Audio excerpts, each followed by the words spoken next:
Ciao a tutti e benvenuti in questo nuovissimo video. Oggi faremo un nuovo unboxing di una cosa molto particolare che ho trovato su TikTok. Si tratta di un aspirapolvere da scrivania, in questo caso ricaricabile, ma ne esistono anche che funzionano con le pile. L'ho comprato su Amazon e vi lascerò il link in descrizione. Dunque direi di aprirla.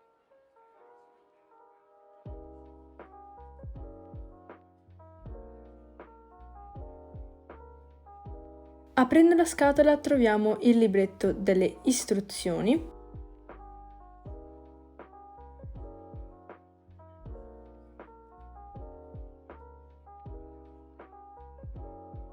Poi troviamo la vera e propria aspirapolvere, con un design molto minimal e come piace a me. È tutta bianca e presenta il pulsante per accenderla e sotto delle setole.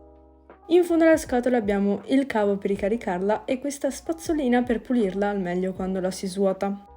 Il cavo di ricarica ha l'attaccatura USB, dunque potete anche adattarlo con degli alimentatori che avete in casa.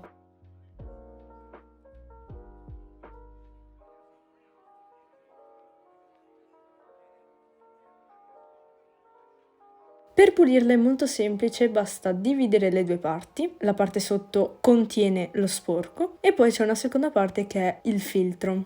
È molto facile da riassemblare.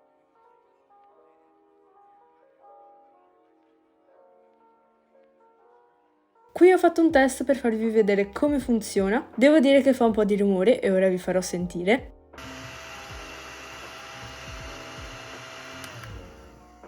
E direi anche di fare un test per vedere se effettivamente pulisce. Andrò semplicemente a disegnare con una matita e poi a cancellare con la gomma.